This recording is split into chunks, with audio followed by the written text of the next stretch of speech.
In this Moza Mini MX tutorial and review, I'm going to show you how to set up and balance this gimbal. I'm going to show you some test footage, and be sure to stick around towards the end because I'm going to give you an honest review and tell you what I think about this gimbal. The Moza Mini MX gimbal is a great way to stabilize footage from your smartphone. It only weighs about 412 grams and can support phones up to 280 grams. And it's really small and compact. When it's folded, it's only 145 by 50 by 180 millimeters.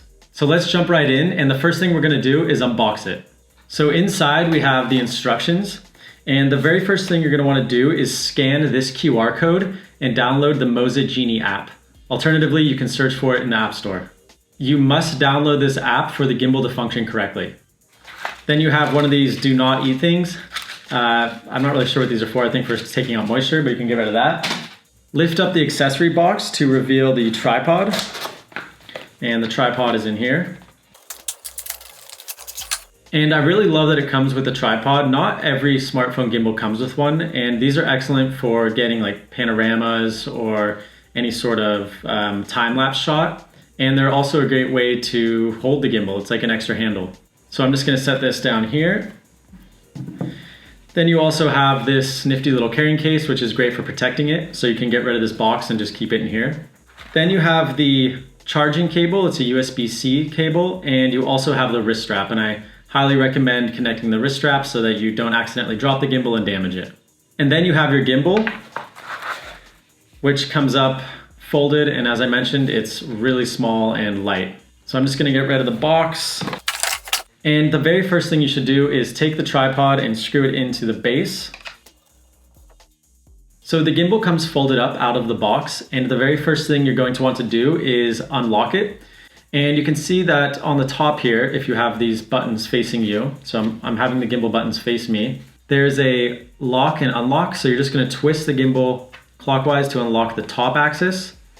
And then you're going to take this part, the handle, and you're going to rotate it clockwise again twice, and then it'll snap down. So again, really quick, let me just show you how to do that. If I have these buttons facing me, I rotate this clockwise, and then I rotate the handle clockwise twice. And now the button should be facing upwards when it's facing you. Then you're gonna wanna take your charging cable and your wrist strap and go ahead and charge the gimbal for about 2.5 hours to get it fully charged. I would recommend charging it completely before you start operating it so that you get the best battery performance. I already fully charged mine, so there's no need to do that, but I am going to attach the wrist strap. And like I said, it's very important so that you don't accidentally drop the gimbal. And you do that down at the bottom here. There's a little tiny hole, and you might need like a needle or a pen or something to get it in there. It is a bit hard. They don't make it very easy. You'll know that your gimbal is fully charged when the blue light is fully lit up. The very first thing you want to do before you turn it on, don't turn it on yet, is take your smartphone and attach it to the stabilizer. So I'm just going to take my iPhone, and when I'm attaching it to the stabilizer, you're going to notice that there's text that says which way the camera should be facing on your phone. So when I have this facing towards me, the camera should be on my left side. It's going to be on your right side if you're viewing this video. And to attach it, you just open up these straps. You want to get it perfectly the center without the holders pinching your buttons. And the reason it's important to perfectly balance your gimbal is because when the gimbal is balanced, the motors won't have to work as hard and you'll get much smoother footage. And you'll also get better battery lifetime. So when it's perfectly balanced, I should be able to take my hands off and the phone doesn't go like that or go like that. When it's balanced, it should kind of stay flat in the middle, and there, that's about perfect. So once your phone is balanced in the middle, press and hold the power button for about 2 seconds to turn on the gimbal. And you'll notice that the gimbal comes to life. If for some reason your gimbal is just remaining limp and isn't turning on, it's most likely that you haven't unlocked this top axis. So you have to twist it to unlock it. So let me just show you what will happen if it's not twisted. I'm gonna turn it back off. I'm gonna lock this, and I'm gonna power on the gimbal. And you can see that nothing's happening. And this actually happened to me a couple times when I first started using it, and I thought it was broken. But the simple fix is to turn off the gimbal, rotate this top axis clockwise, and now the gimbal, you can see, is able to spin around. Now when you power it on, the gimbal comes to life. So make sure that all of the accessories are unlocked before you start using it. Now what you need to do is open the Moza Mini app that I told you to download. So just go ahead and open your phone, and you're gonna need to turn on your Bluetooth, and then click the Bluetooth icon in the lower left-hand corner, select the Moza Mini, and your device should be connected. Many people ask if you can shoot natively through the iPhone app or another app such as ProCam or ProCamera, and according to Moza, you should be able to. However, from my testing, I found that when I try to record or take photos through the native app, it doesn't work. So let's run through some of the buttons. If you press the power button once, it's going to start recording video, and to stop recording, just press it again. If you want to change between video and photo, you just double tap the power button, and if you want to go back, double tap again. Let's say you want to live stream or shoot something for Instagram stories, then you'll probably want your camera to be in vertical mode or portrait mode. And to do that, you triple tap the power button. And then to go back, triple tap again. Now let's talk about the 3 different modes. When you first boot up the Moza Mini MX, you're going to be in pan mode, and you'll notice that in the bottom left-hand corner of the app, it says pan mode. And what pan mode is simply that when you pan to the left and pan to the right, the gimbal follows. But if I tilt down or tilt up, the camera does not follow. So again, panning left, panning right, it follows. Tilt down, tilt up, it does not follow. Before I go any further, I'd just like to say that if you're enjoying this video, you can support this channel by clicking the like and subscribe button. And if you have any questions at all, leave them in the comment section below, and I'll do my best to get back to you within 48 hours. Now to enter pan tilt mode, you tap the top zoom button once, and you'll see that in the lower left-hand corner of the app, it says P and T. So now when I pan left, pan right, it follows. But if I tilt down and tilt up, it also follows. To zoom, you simply press and hold the zoom button. And if you want to zoom in all of the way, you double tap the top zoom button. And the camera will zoom in all of the way. And to get back to the wide angle, you double tap the bottom zoom button.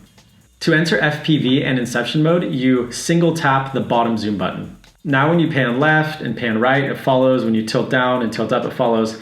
But also when you roll, it'll follow. And you can also use the joystick in this mode to go into Inception mode. So this is a shot made famous by Alfred Hitchcock. And if you're moving forward, you can use the joystick to rotate the gimbal. So on the bottom of the gimbal is a trigger. And if you tap it 3 times quickly, you'll turn on selfie mode and the camera will flip. And if you want to turn on face tracking, you just tap the trigger once. So now face recognition is on, and if I move the gimbal, you can see that it's following and tracking my face. To recenter the gimbal, if it is facing down or facing up, or it slightly gets off tilt, you double tap the trigger and it recenters. To enter lock mode, you press and hold the trigger. So now in lock mode, no matter which way I rotate the gimbal, the camera stays facing forward. To enter sport mode, you double tap the trigger and hold it in. And now the gimbal follows my very quick movements. So this is perfect if you're filming like a sports game or following someone snowboarding or skiing, action sports, and you want the gimbal to respond quickly, then you enter sport mode. If for some reason the gimbal starts to drift off axis, you can calibrate it. And to do that, you need to open the app and click on the gimbal icon on the left, and then scroll down to Calibrate. And then take your tripod, open it up, set it on the table, click Calibrate, and click Confirm. And then for some reason there's some Chinese text, I don't know why it's not in English, but you click on that, and it'll start to calibrate. It can take a few seconds. So now let's check out some of the features of the app. So in the top left, you have the lock button, and enable this if you want to rotate the camera and keep the app in the same orientation. Then you have below that the gimbal setting button, and here you can enter the various modes by clicking on where it says pan follow mode there. You can also enter your sport mode. If the gimbal is off tilt, then you can adjust it that way. And you can change the joystick speed from fast, medium, or slow. You also have the 1-key zoom time settings. Below that you have Calibrate, which I already showed you. And then you have the instruction book. Below the gimbal button, you have the full screen display mode. And if you click that, it just removes some of the information on the screen. Below that, you have the 3 dots, and that's just more or less the camera settings. So if you want to connect to Facebook Live or something, you can do that here. You can turn on the anti-shake mode. You can turn on silent recording, recording gain, and so on. In the top right, you can click on those 3 little circles and turn on one of the filters. I just like to use original when I'm filming. And then below that, you have the object tracking mode. So if I click that and I draw a square around something and I move the gimbal, you can see that the camera is staying locked on. Then you also have the grid marks you can turn on and off. So you can do frame, safe area, or grid. I recommend turning on the rule of thirds grid, which they called Juganga. I don't know what that is. At the bottom where it says auto, you can click through and turn on auto or pro exposure. And then the little circle next to that is your gallery. And then on the very right, you can see it says photo, video, time lapse, and trajectory delay. And time lapse is simple enough. And something cool you can do is trajectory delay. So if you tap on the numbers at the bottom there and you go to track, you can click the plus button and select the first position. Then you can, move the gimbal and click the second position, go to a third position, click the plus button again. And then you can click preview to preview it. And then you can also adjust the parameters like length of shooting. So this is something perfect for like a nighttime time lapse if you want to film like the stars, or if you want to get a panorama of a city as cars are moving. So now let's go outside and look at some test footage of the Moza Mini MX gimbal. So now I'm gonna try face tracking mode while I'm walking down these stairs. So face tracking is on and I'm walking down a staircase. And what you'll notice is that the stabilization is good, but as soon as I turn a corner, the face tracking seems to lose me. It barely catches me. It's caught me again. And I'm gonna turn around another corner and see if it can keep my face in the middle of the frame. And it barely does. So that's something that could be improved upon.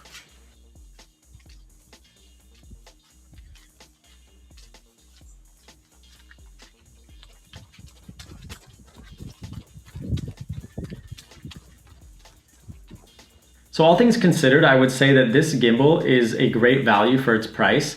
It's priced cheaper than the DJI Osmo gimbals, and it has basically all of the same features. It does feel a little bit less sturdy and a little bit more plasticky than the Osmo gimbals. However, if you're on a budget, then this gimbal does everything that gimbal does, and I'd highly recommend it.